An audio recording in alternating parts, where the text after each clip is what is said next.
욥기 1장. 사탄이 욥을 시험하다. 우스 땅에 욥이라는 사람이 살았다. 그는 더없이 정직하고 약속을 잘 지키는 사람이었으며 하나님께 온전히 헌신하고 악을 지극히 미워했다. 그에게는 아들 7, 딸 3이 있었다.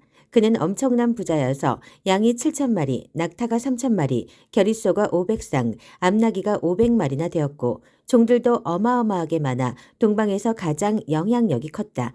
그의 아들들은 돌아가면서 제 집에서 잔치를 벌였고 그때마다 누이들도 초대해 함께 즐거운 시간을 보냈다. 잔치가 끝난 다음 날이면 욥은 을에 일찍 일어나 제 자식들 하나하나를 위해 번제를 드렸다.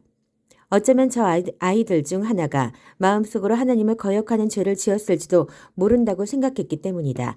그렇게 욥은 자식들이 혹시라도 죄를 지었을까 하여 희생 제물을 바치곤 했다. 첫 번째 시험, 자녀와 재산을 잃다.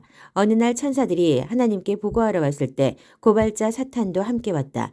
하나님께서 사탄을 지목하여 말씀하셨다. 너는 무슨 일을 하다 왔느냐? 사탄이 하나님께 대답했다. 여기저기 다니며 지상의 사정을 둘러보았습니다. 하나님께서 사탄에게 말씀하셨다. 내 친구 욥은 눈여겨보았느냐? 그처럼 정직하고 약속을 잘 지키며 하나님에게 온전히 헌신하고 악을 미워하는 사람이 없다. 사탄이 항변했다. 욥이 온전히 선한 마음으로 그러는 줄 아십니까? 이제껏 그처럼 형편이 좋은 사람이 없었습니다. 주님께서 그를 애지중지하시고 그의 가족과 재산도 보호하시고 그가 하는 모든 일에 복을 주시니 잘못될 수가 없지요. 하지만 주께서 손을 뻗어 그의 소유를 모두 빼앗으시면 어떤 일이 벌어지겠습니까? 그는 틀림없이 주님을 똑바로 쳐다보며 저주할 것입니다. 하나님께서 대답하셨다. 좋다. 어디 그가 가진 모든 것을 내 뜻대로 해보아라. 다만 그의 몸은 건드리지 마라. 이에 사탄이 하나님 앞에 물러났다. 얼마 후 욥의 자녀들이 마탱의 집에 모여 잔치를 벌이고 있었는데 심부름꾼 하나가 욥에게 와서 말했다. 주인님, 소가 밭을 갈고 나귀들이 근처에서 풀을 뜯고 있는데 스바 사람들이 쳐들어와 가축들을 빼앗고 일꾼들을 죽였습니다. 저 혼자만 살아남아서 주인 어른께 소식을 전합니다. 그가 말을 채 마치기도 전에 다른 심부름꾼이 와서 말했다.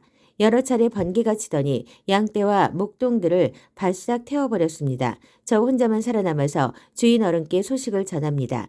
그가 말을 채 마치기도 전에 또 다른 심부름꾼이 와서 말했다. 갈대아 사람들이 세 방향에서 물려와 낙타들을 빼앗고 낙타 몰입꾼들을 죽였습니다. 저 혼자만 살아남아서 주인 어른께 소식을 전합니다. 그가 말을 채 마치기도 전에 또 다른 심부름꾼이 와서 말했다.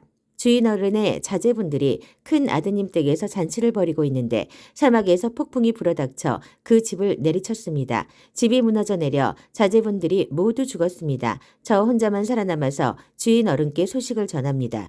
욥은 벌떡 일어나 옷을 찢고 머리털을 깎은 후에 바닥에 엎드려 경배하며 말했다. 내가 어머니의 태에서 벌거벗고 나왔으니 벌거벗은 채 땅의 태로 돌아갈 것입니다. 주신 분도 하나님이시고 가져가신 분도 하나님이시니 하나님의 이름을 찬양할 뿐입니다. 이 모든 일을 겪으면서도 욥은 죄를 짓지 않았다. 단 한 번도 하나님을 원망하지 않았다. 욥기 2장. 두 번째 시험, 건강을 빼앗기다. 어느 날 천사들이 하나님께 보고하러 왔을 때 사탄도 하나님 앞에 나타났다. 하나님께서 사탄을 지목하여 말씀하셨다. 너는 무슨 일을 하다 왔느냐? 사탄이 하나님께 대답했다. 여기저기 다니며 지상의 사정을 둘러보았습니다. 하나님께서 사탄에게 말씀하셨다. 내 친구 욥을 눈여겨보았느냐? 그처럼 정직하고 약속을 잘 지키며 하나님에게 온전히 헌신하고 악을 미워하는 사람이 없다. 그는 자신의 믿음을 굳게 붙들었다. 내가 나를 부추겨 그를 무너뜨리고자 했지만 부질없는 짓이었다. 사탄이 대답했다. 자기 목숨을 구하기 위해서라면 무슨 일이든 하는 게 사람입니다. 주께서 손을 뻗어 그의 건강을 빼앗으시면 어떻게 되겠습니까? 그는 틀림없이 주님을 똑바로 쳐다보며 저주할 것입니다. 하나님께서 말씀하셨다. 좋다. 네 마음대로 해보아라. 하지만 그를 죽이지는 마라. 사탄이 하나님을 떠나가 욥의 몸에 악성 종기가 돋게 했다. 욥은 머리부터 발끝까지 종기와 부스럼으로 뒤덮였다.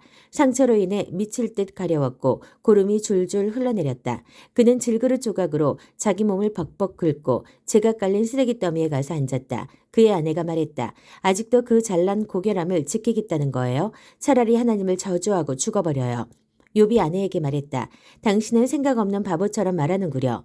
우리가 하나님께 좋은 날도 받았는데 나쁜 날도 받는 게 당연하지 않소. 이 모든 일을 겪으면서도 욥은 죄를 짓지 않았다. 하나님을 거역하는 말을 한마디도 하지 않았다. 욥의 새 친구. 욥의 새 친구가 욥이 당한 온갖 어려움에 대한 소식을 들었다. 대만 사람 엘리바스, 수아 사람 빌닷, 나아마 사람 소발은 각자의 지역에서 출발했다. 그들은 욥 곁을 지키면서 그를 위로할 요랑으로 중간에 만나 함께 욥을 찾아갔다. 욥의 모습을 처음 보았을 때 그들은 자신의 눈을 믿을 수가 없었다. 친구의 몰골을 도저히 알아볼 수 없었기 때문이다. 그들은 탄식하며 목 놓아 울고 겉옷을 찢고 슬픔의 표시로 머리에 재를 뿌렸다. 그러고는 친구 옆에 주저앉았다.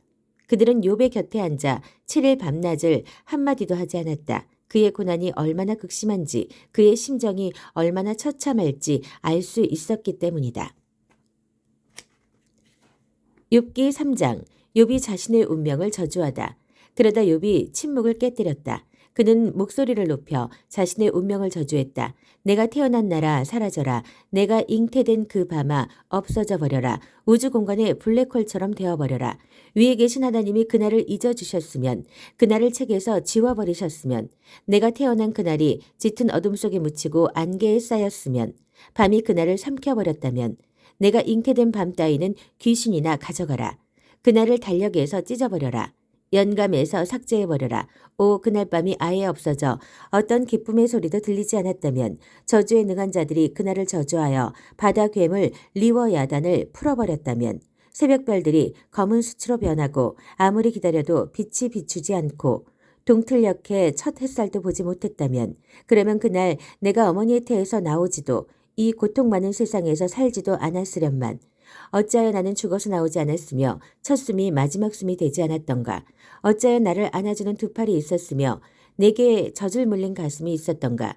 그렇지 않았다면 지금쯤 나는 편안히 쉬고 있을 텐데 아무 고통도 못 느끼고 영원히 잠들었을 텐데 폐허가 된 왕실묘지에 묻힌 왕과 정치가들과 함께 있을 텐데 금과 은으로 장식한 번쩍이는 무덤에 묻힌 제후들과 함께 있을 텐데 어찌하여 나는 죽은 채 태어나 빛을 보지 못한 모든 아기들과 함께 묻히지 못했던가. 그곳에서는 악인들이 더 이상 누군가를 괴롭히지 못하고 녹초가 된 사람들이 오랫동안 기다리던 휴식을 취하며 죄수들이 간수들의 고함 소리에 잠 깰 일 없이 편안하게 자고 있건만 그곳에서는 큰 자와 작은 자의 구별이 없고 노예도 자유를 얻건만 어찌하여 하나님은 비참한 사람들에게 빛을 주시고 쓰디쓴 인생을 사는 이들을 살려두시는가. 이들은 죽기를 무엇보다 바라건만 죽지 못하고 죽음보다 나은 것을 상상하지 못하며 죽어서 묻힐 날을 인생에서 가장 행복한 순간으로 손꼽아 기다리지 않는가. 부질없는 인생, 삶의 의미를 찾을 길을 하나님이 모두 막으셨으니 살아서 무엇하겠는가. 저녁 식사로 빵 대신 신음만 삼키다 식탁을 물리고 고통을 토해낸다. 내가 가장 두려워하던 일이 현실이 되었고 가장 무서워하던 일이 벌어졌다. 쉼이 산산조각 나고 평안이 깨졌다. 내게 더 이상 안식은 없다. 죽음이 내 삶을 덮쳤구나.